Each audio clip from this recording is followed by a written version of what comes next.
Olá, querido amigo, querida amiga que está nos acompanhando através das redes sociais. Seja bem-vindo a mais uma Escola Sabatina. É uma alegria enorme tê-lo aqui conosco e que o Senhor possa abençoá-lo grandemente. Nessa Escola Sabatina, hoje com o título O Curso do Descanso. É a lição 4 da Escola Sabatina. Estamos apenas no começo aí desse trimestre da lição da Escola Sabatina.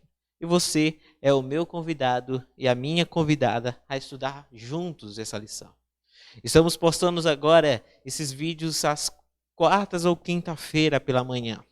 E não vem com o intuito de substituir a escola sabatina presencial.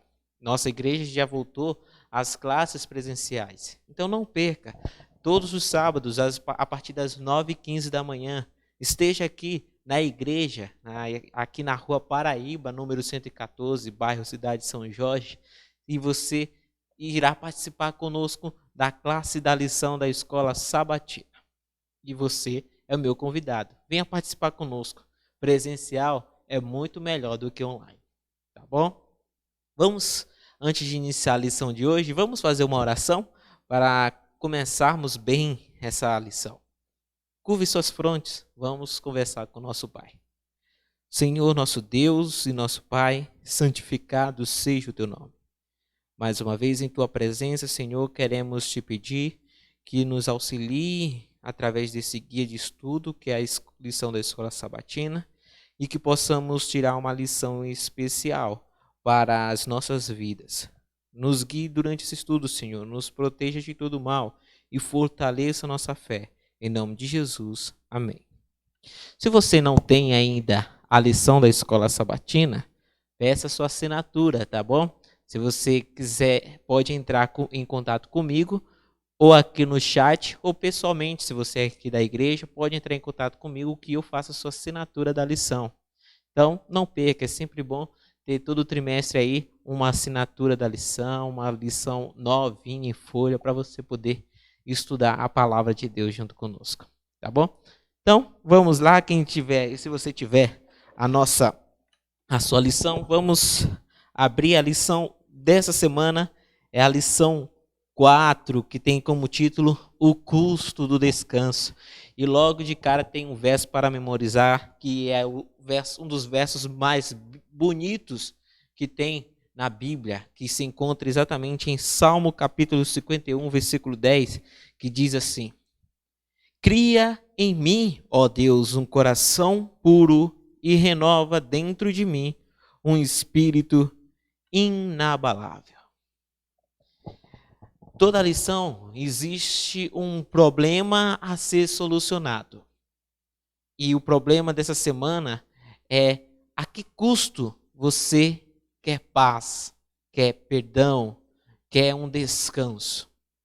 Logo de cara nós vemos aqui que a lição aborda um dos temas mais importantes hoje da nossa era, principalmente o século XXI, que o século XXI que tem uma das piores doenças de todos os tempos, que é a depressão, a ansiedade. E muitas pessoas querem paz, descanso. E muitos lugares por aí existem locais em que as pessoas pagam por um quarto de hotel ou por uma suíte, alguma coisa que possa dar descanso. Será que você não está pensando em tirar férias do trabalho, da vida que você está levando? Tirar talvez 15 dias, 30 dias para relaxar, para ficar tranquilo? É muito importante, não é? Ter um dia de férias, estar descansado ali. Por mais que as pessoas possam dizer que você tem o seu destino em suas mãos, e aliás, quando falamos disso, tratando-se do descanso que precisamos hoje, muitas pessoas agora vêm com as ideias de que você pode controlar o seu tempo e existem cursos por aí, gurus que vão ensinando. É impressionante como vem surgindo isso, não é?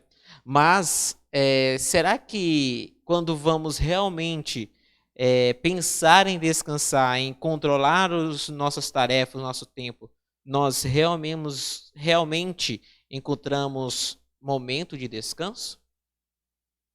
Às vezes não é assim. A gente só vai entender que precisamos de descanso quando dependemos de alguém. E esse alguém é Jesus Cristo. Só Ele pode dar descanso, um descanso bom. Ele diz que o fardo dele é leve. Então, Ele chama você a seguir a Ele para que Ele possa te dar o descanso devido. Nessa semana vamos estudar na lição a história do homem segundo o coração de Deus. É isso mesmo, o rei Davi. O rei Davi que passou por muitas tribulações, mas mesmo assim continuou seguindo nos caminhos de Deus. E hoje vamos logo para o tema de domingo, né? Que tem como título Cansado e Exausto. E nessa semana estudamos 2 livros, né? O livro de Samuel, 2 Samuel, onde conta ali a queda de Davi em pecado, e em seguida vemos aí o Salmo 51, Davi se arrependendo do seu pecado e clamando por perdão. Então, em todo o nosso estudo vamos abordar esses 2 livros que são muito importantes para o estudo de hoje. Logo de cara nós vemos aqui a queda do rei Davi. Davi, quando olhamos aqui, percebemos que Davi não deveria estar no palácio, né? Ele deveria estar junto com seus guerreiros. Ele deveria estar liderando o povo de Israel, né, na luta contra os amonitas. Não é isso? E o que o rei Davi estava fazendo? Ele estava em casa. Ele estava em casa. E no relato bíblico aqui de 2 Samuel, capítulo 11, versículo 1 ao 5, relata que Davi ele estava passeando pelo seu palácio e pela janela ali, eu acho que pelo terraço, por uma coisa ali, ele viu uma mulher tomando um banho. Ele viu a mulher tomando um banho e quis saber quem era aquela mulher. Imediatamente, ele chama um dos seus oficiais e manda trazer aquela mulher. Primeiro ele pergunta quem é aquela mulher, e os oficiais falam que é a mulher de Urias, um homem que era temente, que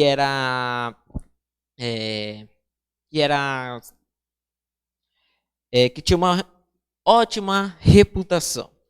Mas Davi, infelizmente, ele não quis saber. Ele chama Batseba para o palácio e acaba se deitando com ela.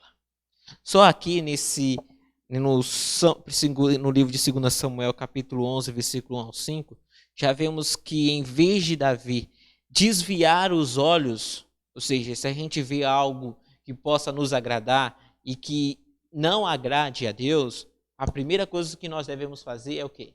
Desviar os olhos. Não podemos contemplar o pecado, porque o pecado só ocorre quando contemplamos. E foi o que aconteceu com Davi. Davi, ele contemplou aquela mulher e a partir daí começou a queda dele. Ele não parou. Ele chama a mulher para o seu palácio, ele se deita com a mulher. Mas muita gente pensa assim, Davi só cometeu adultério. Errado. Um pecado foi levando ao outro. Nós vemos no relato que, em seguida, Davi, ele chama Urias. E Urias, ele estava onde? Ele estava em guerra com seus companheiros. Eles estavam lutando contra os amonitas.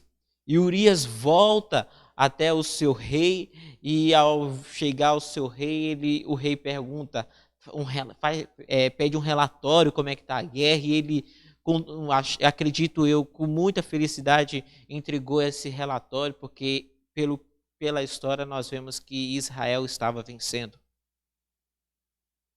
Mas Davi, com o intuito de enganar aquele pobre moço, ele tentou enganá-lo, pedindo para que o homem fosse até a sua casa descansar e se deitar com sua mulher. O pecado de Davi tinha trago algumas consequências, e uma delas era que Batseba estava grávida. E então ele tentou acobertar tudo isso, querendo fazer com que o seu marido se deitasse com ela a tempo. Mas não foi isso que aconteceu. Urias, como eu disse agora há pouco, ele era um homem de uma reputação excelente. Isso mesmo. E ele, mesmo com as dicas sutis de Davi, ele rejeitou a ideia de voltar para casa. Ele diz assim, 2 Samuel capítulo 11, versículo 11, Urias responde o seguinte para Davi: a arca, Israel e Judá ficam em tendas. Joabe, meu senhor, e os servos de meu senhor estão acampados ao ar livre. Como poderia eu ir para casa comer e beber e me deitar com a minha mulher? Olha que interessante. A primeira coisa que notamos é um sério contraste entre Davi e Urias. Davi, ele deveria estar na guerra. Ele deveria estar de frente na guerra. Assim como a Arca da Aliança estava na guerra, assim como os guerreiros estavam na guerra, os guerreiros precisavam de um rei para liderá-los. Mas Davi estava onde? No palácio. E enquanto isso, Davi estava cometendo um dos maiores erros de sua vida. Por outro lado, Urias não. Urias não quis se deitar, ele se controlou. Imagine só, você está vindo de uma guerra, onde muitas pessoas estão sendo mortas, onde você não dorme, nem dorme em uma cama muito acolchoada, muito boa para se dormir. Em vez disso, você dorme ao ar livre ali. A qualquer momento você pode estar morto. De repente o rei te chama e manda você ir para casa, para descansar. A tentação é grande, não é? Imediatamente muitos de nós iam dizer o quê? Tá bom, eu vou para casa, eu vou descansar, eu preciso de um descanso. Muitos até dizem, eu mereço um descanso, eu trabalhei demais. Não é isso? Mas Urias não. Urias foi digno. Ele falou, se os meus irmãos estão em guerra, estão dormindo ao ar livre, se a Arca da Aliança dorme em tendas, por que eu deveria ir para casa deitar-me com minha mulher? Diante de todo esse cenário, o rei Davi ficou desesperado. E então ele ordena um assassinato. Ele coloca Urias de frente na batalha, a fim de que ele morresse das mãos dos amonitas. Logo em seguida, que tudo isso acontece, Davi pode ter pensado que em ter se livrado, né? Mas não foi o que aconteceu. Davi chama Batseba para o palácio, tenta se casar com ela, a fim de encobrir o seu pecado. Mas ele poderia encobrir dos homens, mas não de Deus. Ele poderia encobrir de qualquer um de nós, mas não de Deus. E então Deus, nós vemos no relato aqui, a partir do capítulo 12, no versículo 1 a 14, que Deus, ele envia o seu profeta, o profeta Natã. Aquele mesmo que auxiliou Davi em seus planos de construir um templo, né, para Deus, ele mesmo, ele foi enviado. A intenção de Deus aqui é muito bonita. Se a gente comparar a mesma história com a história de Adão, da queda de Adão e Eva, Deus em todo momento é Ele que vai até o homem. Em nenhum momento um homem que vai até Deus. Quando o homem peca, é Deus que vai até você.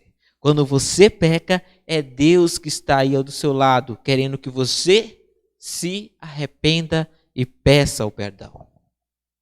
E a ideia de mandar o profeta Natan era exatamente essa: enviar o seu servo para que para que Davi pudesse se arrepender de seu pecado e aí sim ele pudesse pedir perdão. Natan, ele foi muito diferente do que muitas outras pessoas agiriam. Eu acredito que a maioria de nós já chegaria acusando Davi. Você adulterou, você assassinou, você mentiu. Não é? Mas Natan não. Natan, ele conhecia o coração de Davi. Ele sabia que Davi era um homem justo, era um homem íntegro, que tinha apenas tido um deslize. Então, Natan, ele conta uma história de algumas ovelhas, né? E é muito interessante porque era exatamente um cenário que o rei Davi conhecia. Talvez você não saiba, mas antes de ser rei, Davi, ele era pastor de ovelhas. Um mero pastor de ovelhas antes de ser ungido como rei de Israel. Então era um cenário que Davi conhecia muito bem. Então, sem saber, Davi pronuncia a sua própria sentença. Uma sentença de morte. Mas aí, Natan pega e diz: esse homem é você. Como eu disse antes, muitos de nós poderiam ter acusado Davi apontando o dedo ou já chegando para ele dizendo, você fez isso, aquilo. Mas Natan não. Natan, ele conhecia a integridade de Davi. Então, Davi, diante de todo aquele problema, recebe a sentença de que seu filho iria morrer. Mas uma coisa muito interessante, quando Davi ouviu Natan dizer, esse homem é você, e depois Natan falou tudo que Davi fez, Davi sentiu exatamente a mesma dor que Deus sente quando um de seus filhos abandonam sua vontade. Davi sentiu na pele o que Deus sente quando nós pecamos contra ele. Então, Davi reconheceu o seu pecado. O interessante é que ele reconheceu o seu pecado não diretamente a Batseba e Urias, mas a Deus. O que Deus tem a ver com isso? Ellen White, no livro Patriarcas e Profetas, na página 722, ela diz: a compreensão de Natan tocou o coração de Davi, despertou sua consciência e a terrível gravidade de seu crime veio à tona. Seu ser se curvou arrependido diante de Deus, com lábios trêmulos disse: pequei contra o Senhor. Todo mal que é feito a alguém, ele se reflete em Deus. Davi tinha cometido um grave pecado contra Urias e Batseba e sentiu isso profundamente.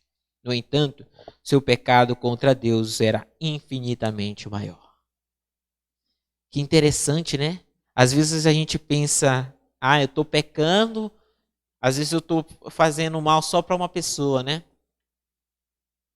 Mas, na verdade, você está fazendo mal a Deus. Quando você peca contra alguém, é contra Deus que você peca. Então não pense você que só uma pessoa pode ser atingida.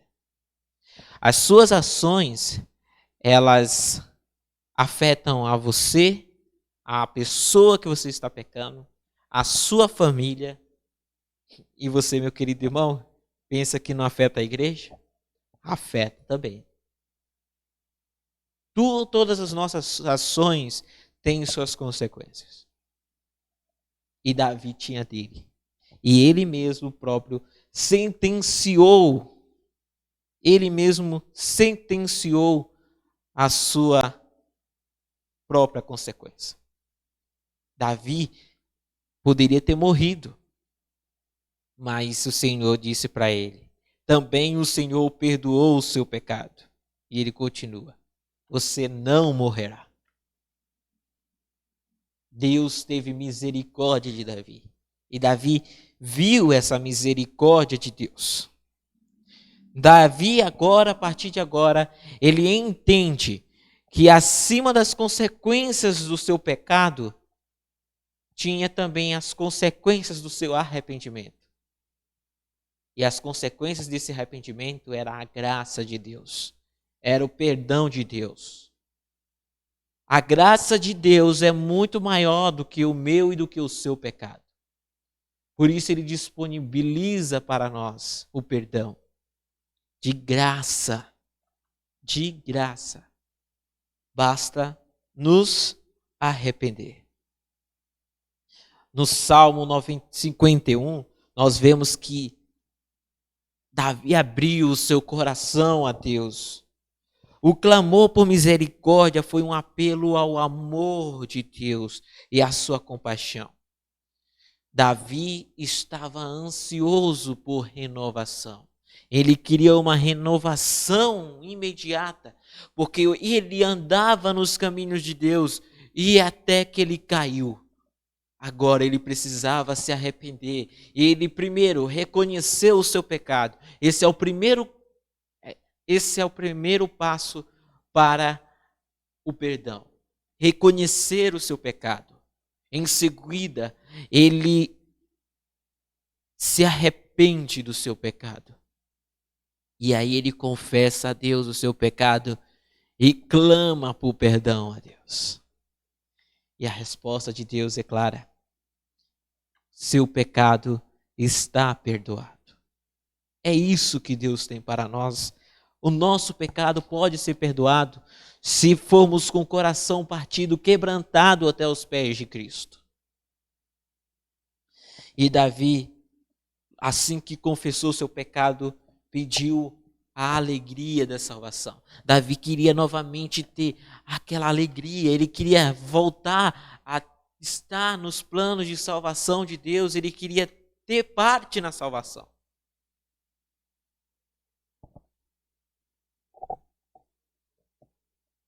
Quando olhamos aqui, ele reconheceu o poder do sacrifício.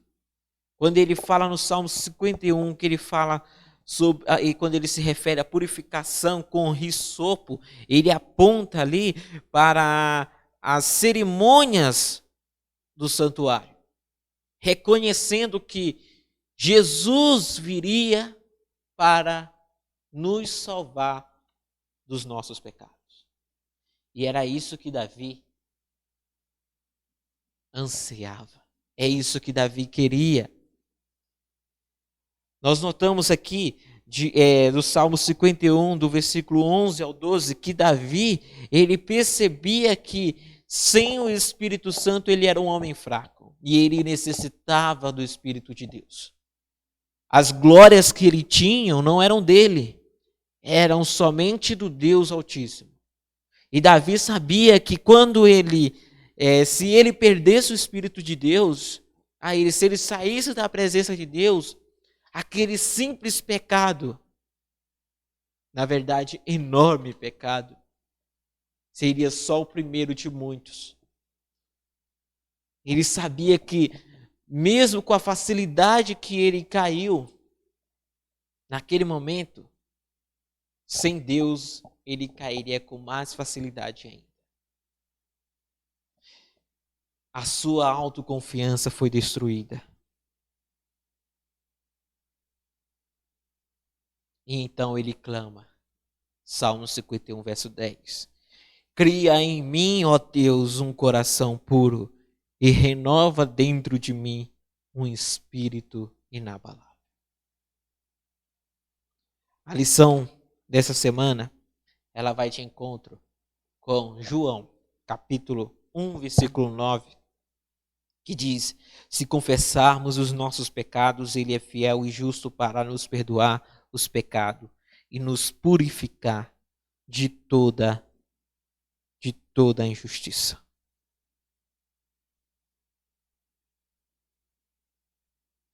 Cada vez que Deus perdoa o meu e o seu pecado, Ele recria, Ele nos recria. E é difícil algo não mudar. O precioso perdão de Deus cola nossos pedaços e as fissuras visíveis podem chamar a atenção para a sua graça. Às vezes, nós queremos, quando pecamos, nós queremos esconder. A partir de hoje eu não quero mais me lembrar desse pecado. Eu já tive o perdão de Deus, Deus esqueceu, eu também quero esquecer. Não é só você, eu também penso assim. Mas Davi não. Quando notamos o Salmo 51, verso 3 ao 19, percebemos que Davi, ele queria mostrar ao seu próximo que Deus tem perdão para mim e para você. Davi queria dar o seu testemunho.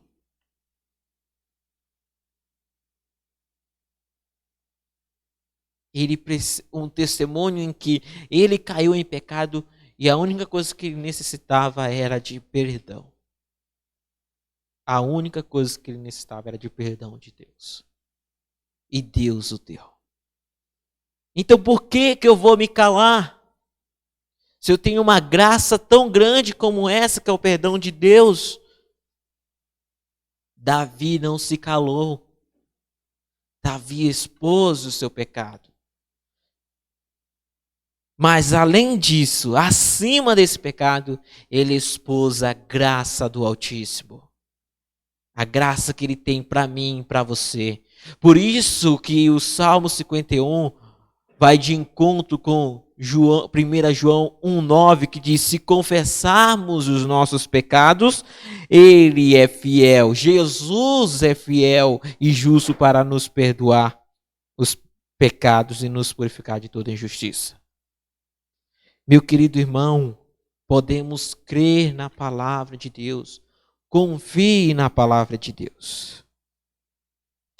No livro Patriarcas e Profetas, para a gente encerrar, Ellen White diz o seguinte: em todos os séculos, milhares dos filhos de Deus, quando traídos pelo pecado, têm se lembrado do arrependimento e da confissão sincera de Davi.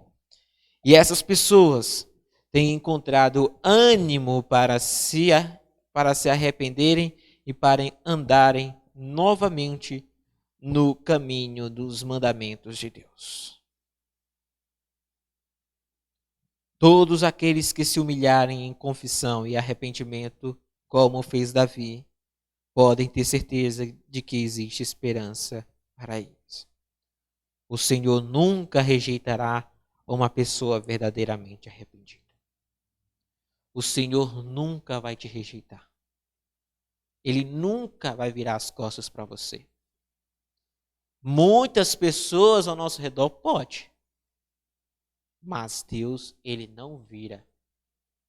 Ele vai estar do seu lado e vai aceitar o seu arrependimento e vai te dar o perdão.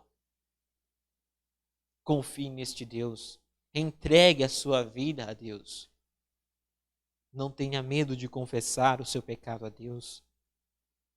Ele é fiel e justo. Curve a sua fronte.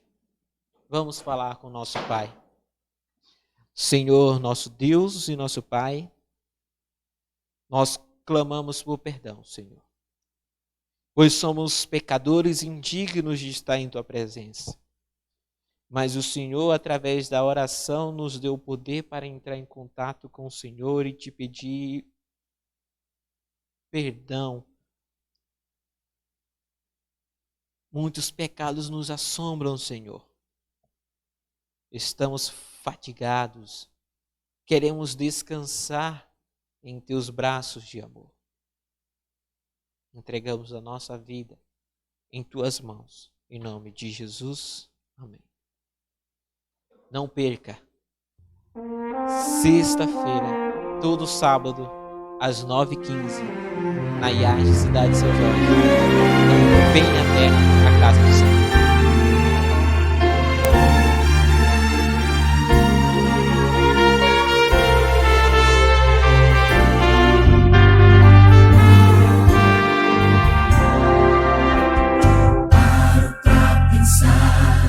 Nos desafios deste meu viver, paro pra ouvir o que a voz de Deus quer me dizer.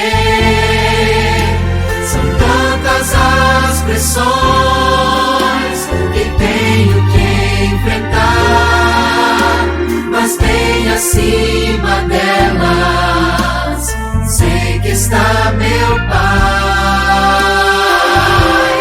Quero ser fiel a toda prova, fiel em qualquer tempo, qualquer hora. Quero ser fiel no que é pouco, para ser fiel no que é muito. Quero ser fiel a toda prova, não por uma mera obrigação, mas em resposta ao amor tão grande que um dia inundou o meu coração.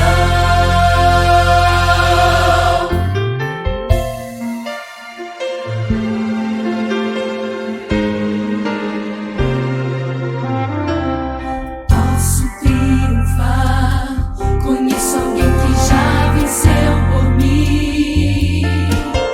Posso me apegar à forte mão de um Deus tão grande assim.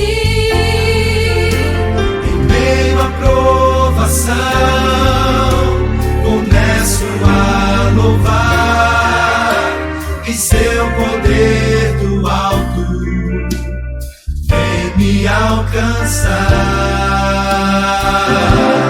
Quero ser fiel a toda prova, fiel em qualquer tempo, qualquer hora. Quero ser fiel no que é pouco, para ser fiel no que é muito.